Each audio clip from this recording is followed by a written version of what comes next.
Okay, good morning everybody. My name is Gabriel. I'm the Deputy CEO of ARC. Just quick one, those of you who don't know ARC, we are the largest curated crypto membership club here, mostly based in Asia. We've been around for about 3 to 4 years. With me on my left is also one of our ARC members. His name is Liang.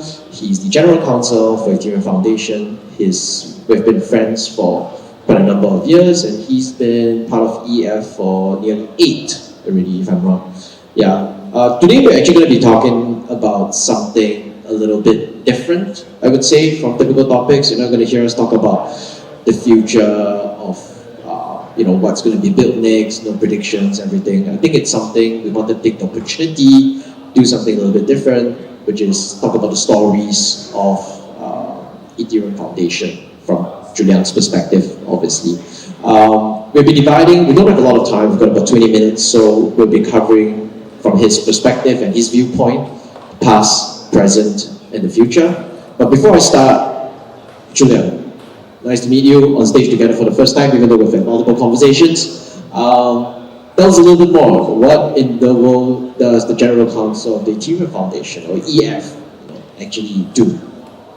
Hi everyone. So I lead the legal function at the EF, and so that's a variety of things that we handle in legal. First of all, it's the EF itself is a relatively large organization with over 200 people scattered around the world. We have entities in the foundation itself is in Switzerland, but we also have entities in many other countries. So just first off, there is quite a lot of internal, legal work that has to be done with any organization. So a lot of people, a lot of HR matters, employment and contractor agreements, tax issues,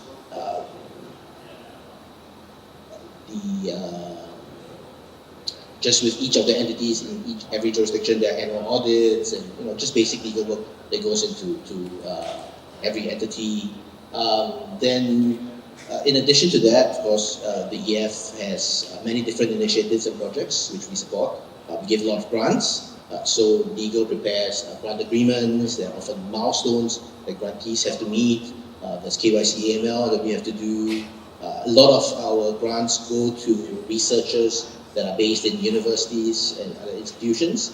And those universities will have their own rules on receiving grants, including a portion which then goes to the university admin. So we spend a lot of time negotiating with the university admin to make sure that the researchers actually get the funding they need in order to bring Progress Ethereum forward.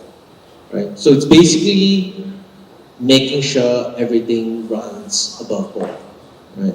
So you've been doing this since 2017. I think it's a good segue into the first story potentially. Talking about the past of EF.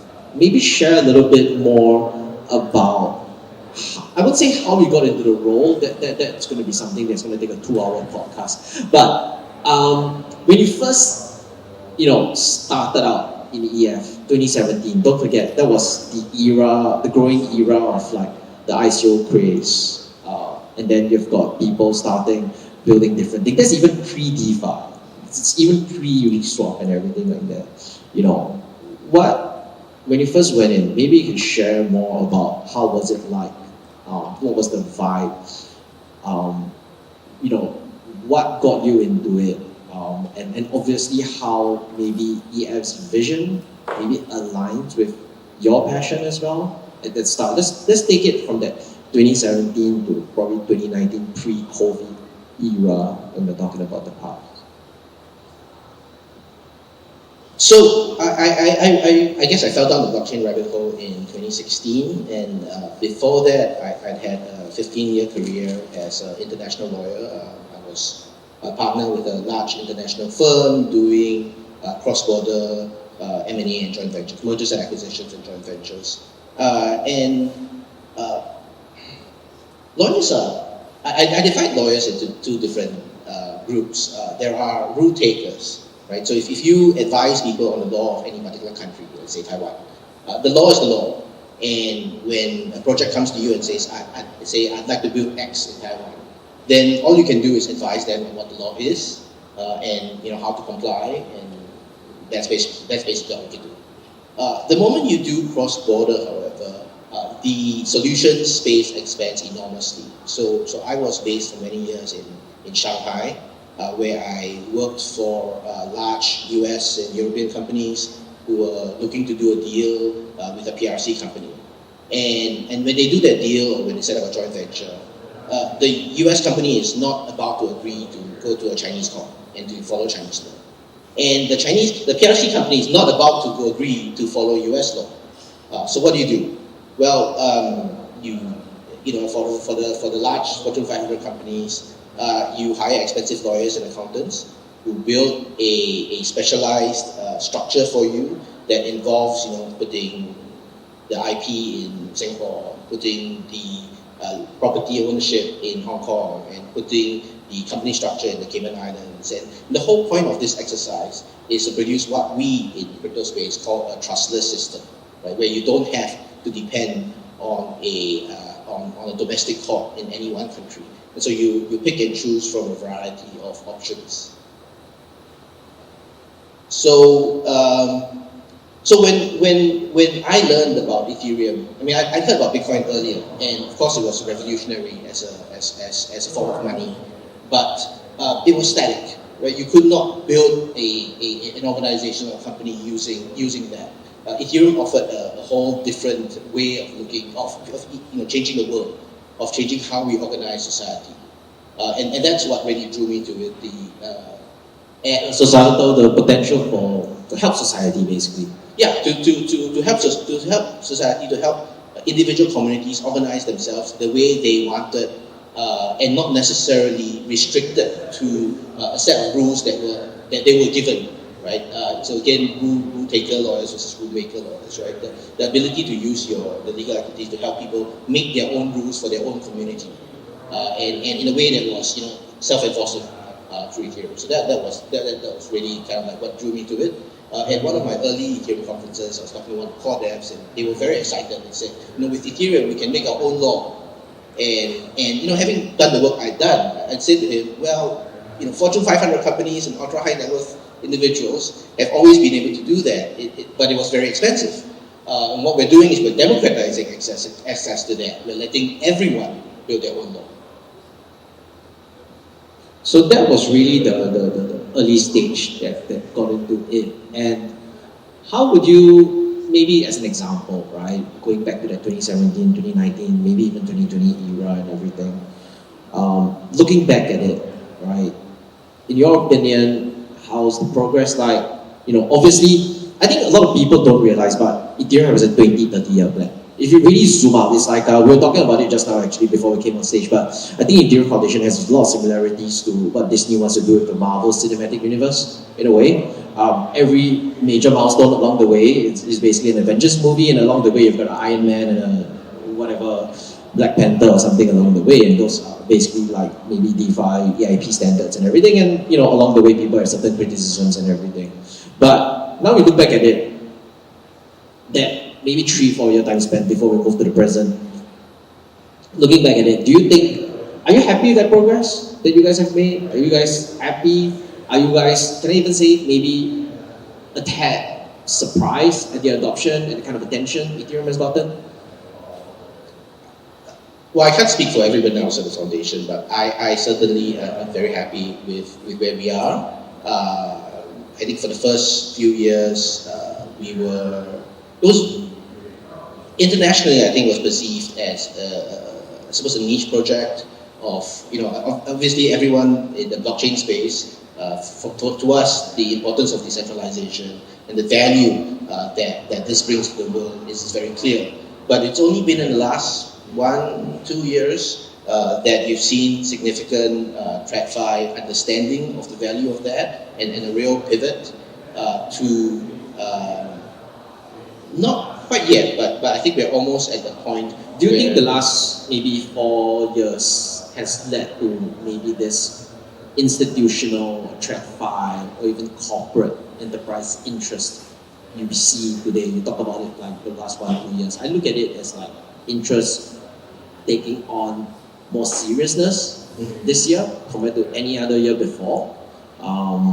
Even when the ETH ETF first launched, and I don't want to talk about crypto prices, that's not the main topic, but even when the ETH ETF first launched, there wasn't immediate interest, I would say. It took a while for things to kind of grew, simmer a little bit, and we are where we are today. And do you think that's a result of maybe the last 3 to 4 years, initial 3 to 4 years of your EF journey, key milestone, proof of work, moving proof of stake as well, right? And after this, allowing the different EIP standards to be generated then on top of it and be approved as well. I do think so. I think the value of. I think that at the EF we've made a concerted effort to stay true to our values of decentralization, and that shows over time in every little decision, and that the collection, I suppose, over time of all those demonstrations has led get to the point where TradFi feels that yes, this is something real we can depend on. It's not a marketing spiel. It's not a one-time thing where we talk about decentralization and then rug pull a large institution that's built on top of it. Right? This is we are who we say we are. And you are who you say you are. And I think it's more than that. Ethereum is what it says it is. There have been multiple attempts to then kind of control Ethereum or for people to dominate it, and the ability for Ethereum as a whole to remain decentralized the way it is has led to greater confidence in other people building on top of it. Because if you're a large, powerful organization today, right? It's and you're thinking about shifting the basis of your infrastructure to something else. It makes no sense for you to give your power away to somebody else who's going to control it. It makes perfect sense to build it on something neutral that no one controls, but not to a platform that somebody else controls. If that were the case, then you'd rather not build on-chain at all. And I think that was probably the thesis going back to 2017 to 2018, where people said, well, if we're going to build on-chain, let's build consortium chains rather than public blockchains, right? So that was the TradFi answer then.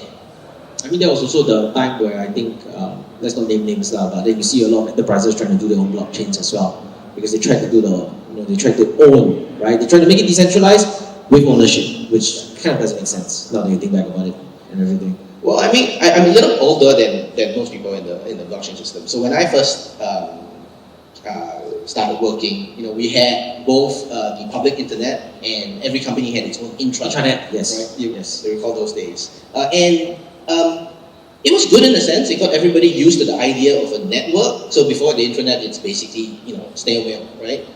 So it got everybody used to the idea of a network, but it was ultimately a dead end, because the value of the network scales to the size of the network. So if you're always going to be using an intranet, then you're always limiting the value you get out of it. And so I think the whole idea of enterprise blockchain came to kind of that same dead end.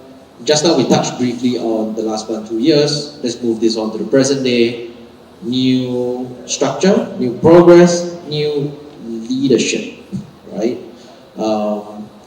Where you've seen it all happen. You've seen the past, everything like that. Where is EF currently at right now from a progress perspective? We'll touch on briefly on the future and everything. I mean, the future is something that's always extremely hard to predict and see. But what's EF stance currently? Stance shouldn't, because the stance is really going to change. My question here is, how is the present day Ethereum preparing itself from the stories, the focus and everything you guys are doing? How is it preparing itself for that future now that we touched on TradFi, corporates actually getting into it, how a lot of them see the value, maybe also helping to secure the blockchain itself, right? How is it preparing itself for that future that we've been talking about literally for the last 6 years? I think, so first of all, I think it's important to distinguish how Ethereum is preparing from how the Ethereum Foundation is preparing, because the EF is primarily here to support everybody else in the Ethereum ecosystem. And so in the last 1 year, we have change of leadership, which has brought on to the EF, I think, a lot of experience and a lot of knowledge about how to work with institutions and enterprises. And that is dovetailed with a time when, because of in many countries, a more hospitable regulatory climate, there have been a lot of more enterprises starting to build on chain. And so in terms of how the EF is changing, it's primarily changing to support what new initiatives are being built by people in the Ethereum ecosystem. And here we'd like to call out other groups that are working in systems like Etherealize and so forth. Okay, we've got roughly 3-4 minutes left. I don't look too far into the future, but based on the meetings within the EF and everything, what's kind of like the plan for, and I know you don't like me to ask short-term questions, but I have to for the sake of the audience. Alright, next 6 months. Let's not look too far. Let's not look 6 years, 10 years, everything, but like next 6 months into the future for EF. I'm not sure I can talk about 6 months specifically, but one large focus, I think, is privacy. I think we generally try to look further ahead, and one of the key aspects we're missing in blockchain ecosystem is really how to enable privacy much better. And as zero knowledge proofs have gotten more and more usable, the advent of decentralized identity has become, again, going back to the societal change aspect rather than solely being a financial instrument. That's what I'm most excited about in coming soon. We will have DevConnect in Buenos Aires in November, and I think everybody will. That's the DevCon. That's DevCon this year, yeah. What's the big announcement? Well, I don't have an announcement to give, but one very exciting thing is a project that called Quack ID that has been launched by the city of Buenos Aires, so by the government itself, to provide zero knowledge proofs identity.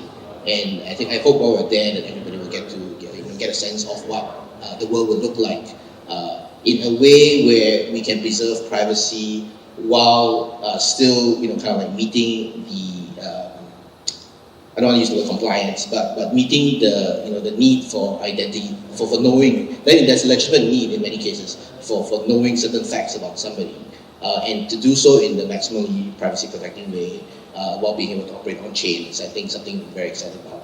Okay. Last question. We've got about 30 seconds left. Take the EF hat off. Julia, the human being that supports Ethereum, that's passionate about Ethereum, where do you hope to see it 5 years from now? If we have to sit down on stage 5 years from now, where do you see Ethereum at? Everywhere. I think, I have young children. I'm waiting for the day when, today, of course, people are all very excited. Oh, you work on Ethereum. I'm waiting for the day when that's the equivalent of saying, oh, you work on bricks. That's not very exciting. It's just everywhere and people take it for granted. So I think I'm waiting for the day when we take when it doesn't sound cool to work in crypto anymore. Yeah, when it just becomes normal. Yes, exactly. Okay. You think we get that in 5 years?